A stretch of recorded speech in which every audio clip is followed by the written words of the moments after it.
Di pasal 31 ya kan mengatur mengenai larangan intersepsi atau penyadapan informasi elektronik dan dokumen elektronik. Setiap orang yang sengaja dan tanpa hak melawan hukum melakukan intersepsi terhadap informasi dokumen milik orang lain. Bagi saya Nikita Mirzani itu orang lain, bagi suaminya RJ yang waktu itu dia mengakui di persidangan ya. Itu apa namanya, ancamannya berat teman-teman.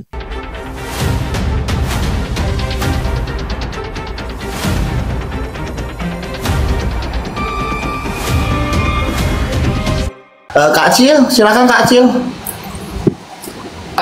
Erdilo dulu, saya kan tadi udah sebelum Bang Yaman. Erdilo Nah, dulu. bukan. Oh iya, kepada Bang Erdilo, silakan Bang Erdilo. Mohon maaf, saya tidak melihat Bang Erdilo di sini karena memang belum dibesarkan tadi Bang. Ini antara moderator, mohon maaf nih, antara moderator sama host ini delay. Jadi ketika host mempersilahkan narasumber untuk berbicara, barulah moderator bekerja untuk membesarkan. Tapi ya begitulah, tidak pas gitu loh. Mohon moderator, silakan Pak Erdilo. Oke, baik teman-teman. Ini suara saya kedengaran bagus, host? Halo monitor, suara saya kedengaran bagus? Aman. Oke, siap. Kedengaran Bang, Teman-teman. bagus. Itu penjelasan dari Kasil juga Dr. Yoman itu sangat eksplisit sekali ya teman-teman, bahwa nggak usah diraguin lagi lah. Kalau Dr. Yoman kan memang dia dokter hukum yang memang sangat memahami beberapa literatur dasar-dasar hukum, sehingga menjelaskannya kita mudah. Baik teman-teman, saya melanjutkan apa yang disampaikan oleh Dr. Yoman yang sama-sama terpanggil untuk bisa menganalisa perkara ini. Jadi saya mengutip bahasa implikasi yuridis yang disampaikan oleh Kasil di beberapa perbincangan waktu yang lalu ya. Itu akan mengakibatkan konsekuensi hukum yang timbul dari suatu peristiwa hukum ini teman-teman. Jadi perbuatan subjek hukum itu atau hasil penelitian barang bukti yang sudah diforensik gitu kan, yang diakui dan diatur oleh apa namanya, hukum itu sendiri mestinya harus memiliki konsekuensi. Contoh misalkan memiliki kekuatan hukum dan dapat menimbulkan hak dan kewajiban para pihak, itu perlu teman-teman. Sementara kita sama-sama mengetahui ya, jangan sampai dari awal kita melihat apa yang namanya segment spanning gitu kan. Spanning itu secara harfiah teman-teman persengkongkolan atau konspirasi yang sesuai dengan konsep pemufakatan untuk melakukan suatu kejahatan. Nah, contoh misalkan saya pernah melihat bahwa ada salah satu rekaman beredar di situ Nikita Mirzani menyampaikan clear di sini mana pemerasan gua kan gitu. Jelaskan dulu gitu kan. Nah, otomatis kan mereka dalam konteks itu mereka baik dalam berkomunikasi, tapi muncullah pelaporan yang lain sebagainya. Oke lah, itu udah terlanjur dan sekarang kita menelaah beberapa barang bukti yang sudah menjadi alat bukti surat yang tadi Kasil sampaikan itu kita memahami, saya sampaikan berulang, mungkin kita memahami tentang kind of study teman-teman. Itu adalah metode untuk meningkatkan kepercayaan publik ataupun masyarakat ya kan, untuk memberikan bukti yang dapat dipercaya tentang status riwayat barang bukti, atau apa yang memberikan status dapat diakuinya secara akuntabilitas, menetapkan siapa yang bertanggung jawab sih atas barang bukti ini kan gitu, baik barang bukti fisik ataupun misalkan rekaman suara ya. Jadi menambah kehangatan diskusi ini teman-teman, kita memahami tentang perbedaan kata sah dan legal gitu kan. Kalau Bang Yamin bilang menurut Kant Kelsen, David Hume, Immanuel Kant gitu kan. Jadi sah atau valid itu harus tunduk dan taat kepada peraturan yang kita sepakati, ya kan? Nah, apa arti legal? Legal itu suatu perbuatan hukum yang dibuat secara sepihak atau suatu kekuatan tanpa harus mengikuti aturan-aturan kesewenangan kekuasaan, atau hukum dijadikan alat legitimasi semata, itu nggak boleh teman-teman. Jadi bukti itu harus konklusif, berarti tegas, pasti tidak dapat disangkal. Nah, dalam metode hukum bukti konklusif itu adalah bukti yang tidak dapat dibantah. Dalam penelitian, bukti konklusif itu adalah bertujuan untuk memberikan informasi yang berguna untuk mencapai kesimpulan pengambilan keputusan ketika hakim dalam memutus perkara. Jadi secara umum konklusif itu mengacu pada suatu kesimpulan yang kuat, yang meyakinkan. Sementara barang bukti yang masih jadi perdebatan, yang saya lihat di situ juga ada beberapa jurisprudensi yang saya pelajari ya teman-teman. Baik, saya akan menyampaikan kepada teman-teman bahwa perkara ini kan dituduhkan oleh jaksa penuntut umum dengan pasal 368 ya kan ya. Kita sepakat bersama teman-teman, pasal yang mengatur tindak pidana pemerasan dengan kekerasan. Sekali lagi, pemerasan dengan kekerasan atau ancaman kekerasan, yaitu perbuatan memaksa seseorang dengan kekerasan dan ancaman. Bisa dibuktikan nggak kekerasan dengan ancamannya itu? Atau selebihnya menghapuskan piutang demi keuntungan sendiri, bla bla bla bla gitu. Itu sering kita ketahui. Terus kita melihat di dalam tuduhan pasal berikutnya, di situ dicantumkan pasal 45A ayat 10 junto 276B. Ya kan? Oke. Tadi Kasil menyatakan, saya kan mau diperkuat dengan perekaman tanpa izin itu di pasal 30 ayat 1. Kasil menyampaikan tadi di pasal 31 ya kan mengatur mengenai larangan intersepsi atau penyadapan informasi elektronik dan dokumen elektronik setiap orang yang sengaja dan tanpa hak melawan hukum melakukan intersepsi terhadap informasi dokumen milik orang lain. Bagi saya Nikita Mirzani itu orang lain, bagi suaminya RJ yang waktu itu dia mengakui di persidangan ya. Itu ancamannya berat teman-teman.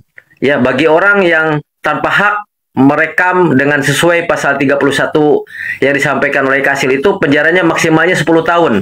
Denda maksimal 800 juta ya kan. Namun penyadapan itu harus dilakukan oleh yang berwenang. Sah teman-teman. Tapi kalau misalkan dikatakan sah, tetapi di sini ternyata ada jurisprudensi, kan kasihan loh RJ-nya. Saat ini RJ memakai alat bukti, seharusnya pihak kepolisian di dalam penyidikan dan penyelidikan itu harus konklusif itu mengenai alat buktinya ya kan. Nah, makanya dari itu di situ kan kita kenal dengan pasal 45 teman-teman. Pasal 45A ayat 10 ya. Itu di situ beberapa ayat mengatur tentang sanksi penyebaran informasi elektronik. Siapa yang menyebarkan? Yang berbohong, siapa yang berbohong? Yang menyesatkan, siapa yang menyesatkan? Yang mengakibatkan kerugian bagi konsumen kalau nggak salah di situ ya. Nah, penyebaran informasi elektronik yang bersifat menghasut, mengajak, mempengaruhi orang lain dan sebagainya gitu kan. Itu sebetulnya sama saja dengan pasal 27B, cuman mungkin di situ tidak ada ancamannya. Karena pasal 27B itu pencemaran membuka rahasia nih. Jadi di combine. Pencemaran atau pembukaan rahasia mengancam, menyerang kehormatan nama baik orang lain, ya kan? Atau ancaman membuka rahasia, memaksa orang lain menyerahkan atau menghapus hutang, gitu kan? Nah, kita pahami dulu tentang dasar-dasar pasal. Saya akan membahas tentang TPPU ayat 3-nya, teman-teman. Jadi tindakan TPPU itu, tindak pidana pencucian uang itu memiliki rejim hukum acara yang khusus, tidak mengacu kepada KUHP, melainkan mengacu kepada ketentuan dalam Undang-Undang Pencegahan dan Pemberantasan Tindak Pidana Pencucian Uang. Harus memenuhi unsur apa? Placement, penempatan, layering. Apa itu layer? Penempatan, layering, pelapisan atau integration. Jika tidak memenuhi salah satu unsur tersebut, itu gugur demi hukum. Jadi, penggabungan perkara ini dari POP 368 yang awalnya ini adalah suatu upaya yang patut diduga menurut jaksa penuntut umum melawan perbuatan melawan hukum untuk melakukan pemerasan, ya kan? Jadi, penggabungan perkara ataupun perkara ini membawa dampak yang berbeda. Nah, kita bicara tentang teori hukum dulu, teman-teman ya.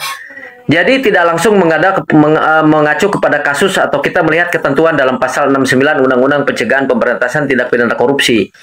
Maka tidak ada kewajiban bagi penyidik atau penuntut umum untuk membuktikan predikat klaimnya.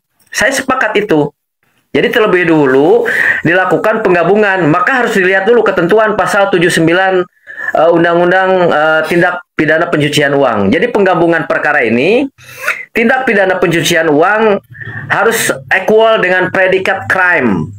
Apa itu predikat krimnya itu? Jadi pasal yang dituduhkan sebelumnya, ya kan? Yang jika ditemukan bukti permohonan yang cukup untuk dilakukan penggabungan, silakan. Makanya kan dari awal jaksa penuntut umum ini kemarin kita selalu kontroversi terkait masalah dakwaan. Ini dakwaannya alternatif, kumulatif ataupun kombinasi. Ternyata sudah diketahui ini semuanya adalah kombinasi, ya kan.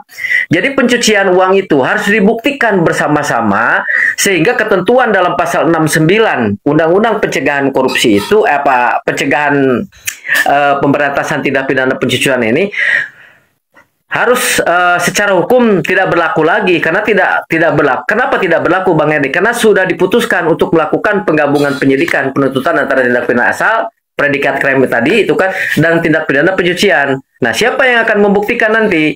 Saya akan menyampaikan beberapa hal yang penting selalu saya katakan. Actori incumbit probatio, actori incumbit onus probandi adalah asas, kita paham ya, actori incumbit probatio adalah asas konteks hukum pidana. Tentunya harus melakukan penuntutan itu jaksa penuntut umum.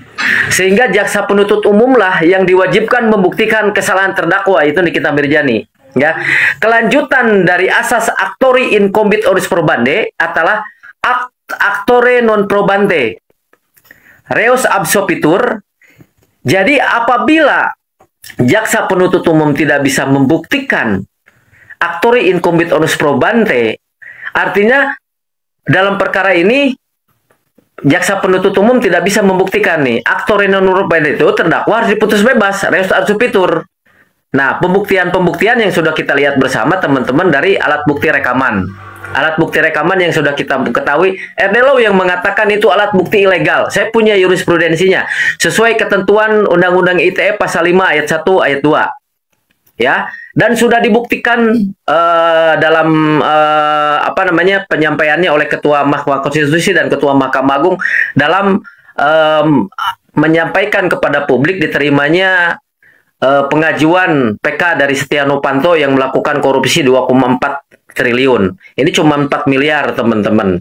Ini 2,4 triliun saja dengan dengan barang bukti yang menjadi alat bukti yang disampaikan oleh Maruf Samsudin yang merekam diam-diam Setia Novanto itu dikabulkan PK-nya. Bayangin teman-teman, 2,4 triliun.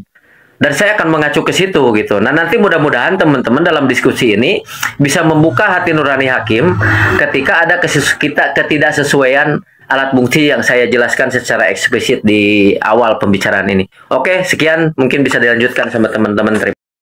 Oleh NM, ini kan yang memang bersentuhan langsung terkait dengan produk, ya, terkait dengan produk yang mereka punya ataupun mereka beli dari e-commerce ataupun mereka beli langsung dari saksi ataupun korban ataupun pelapor, saksi pelapor.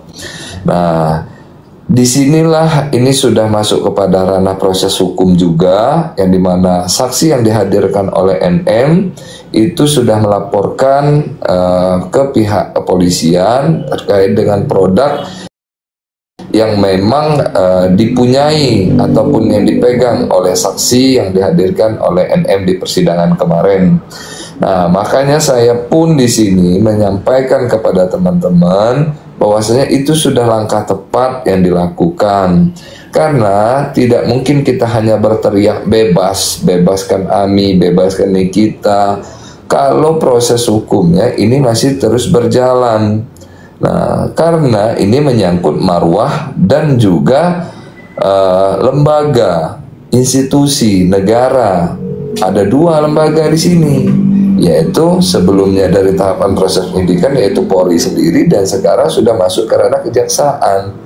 Nah, kalau memang sudah meminta untuk bebas, itu yang mohon maaf pada teman-teman semuanya, itu memang tidak bisa, karena ini harus dihadapi. Nah, makanya saya sampaikan sudah benar. Nah, masuk kepada ranah sekarang ini, poinnya yang dimana Nikita Mirzani dengan tim kuasa hukumnya kemarin sudah ditambah juga. Inilah yang akan melakukan secara cermat apakah memang masuk kepada ranah eksepsi ataukah nanti itu dalam kesimpulan untuk dilakukan upaya hukum.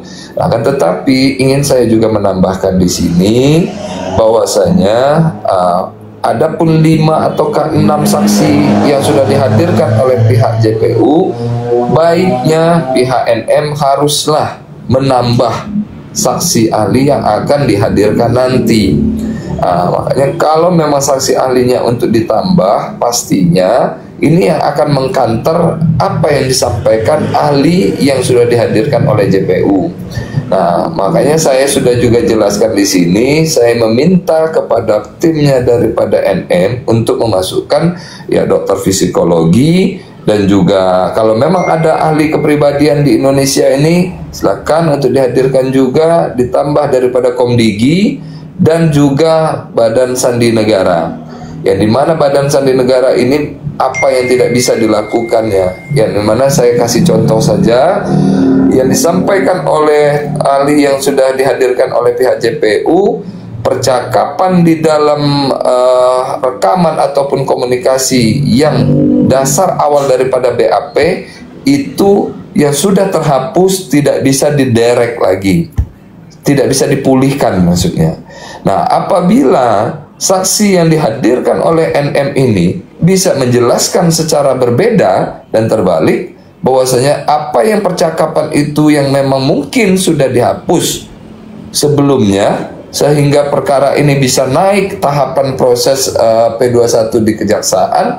Ini kan ada rantai terputus ini yang bisa dihadirkan oleh ahli dan bisa ditayangkan dan bisa diderek sama ahli isi percakapannya, sehingga kita bisa sama-sama membaca fokusan kepada pasal 27B ayat 2 Undang-Undang ITE dan pasal 369-nya.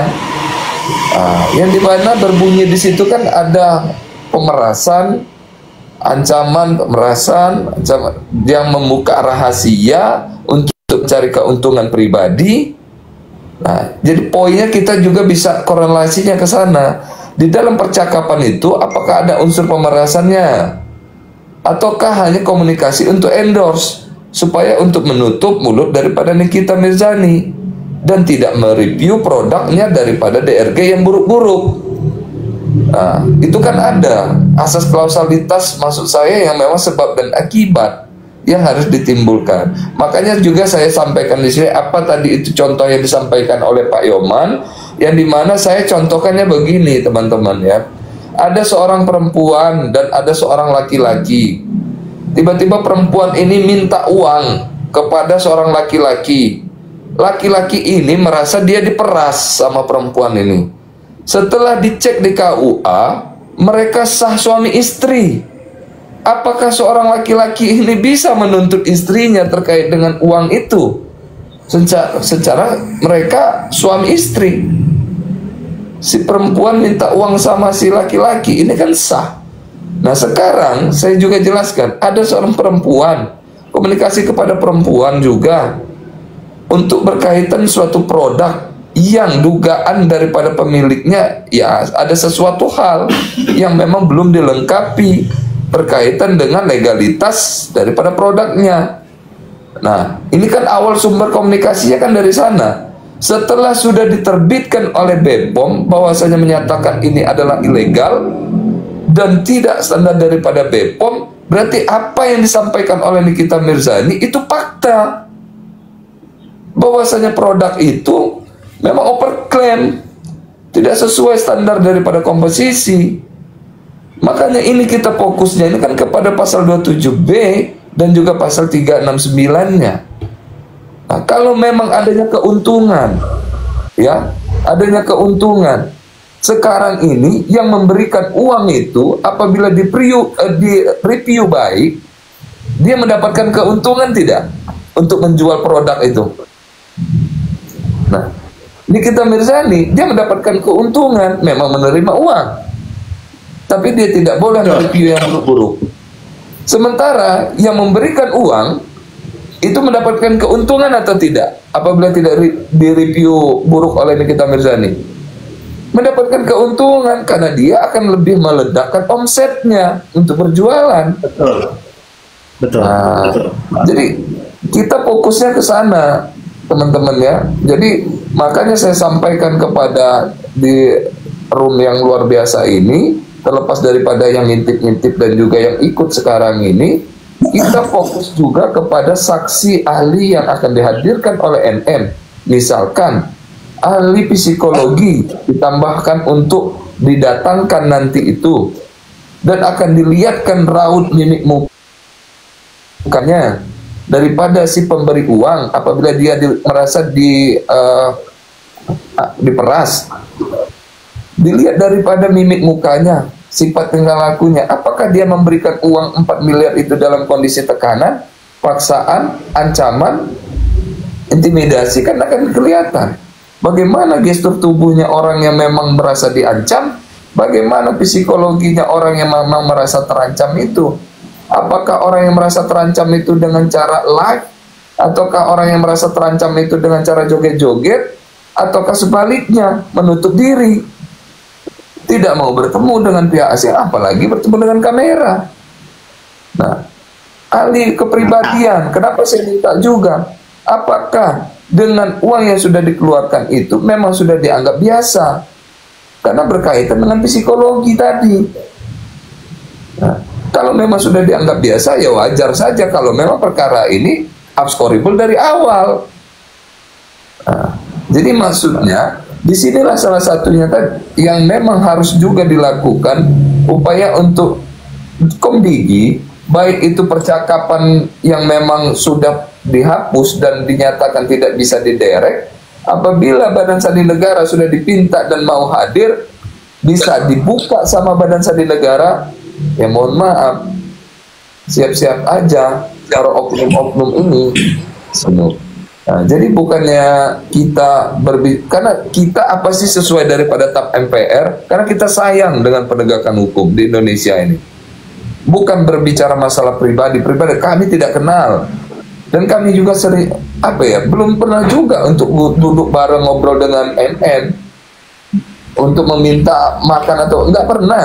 Kami hanya melihat di dalam media sosial saja. Nah, akan tetapi kami ikut terpanggil untuk melihat dan mencermati perkara ini secara utuh supaya penegakan hukum di Indonesia ini semakin lebih baik. Ini itu saja penyampaian saya.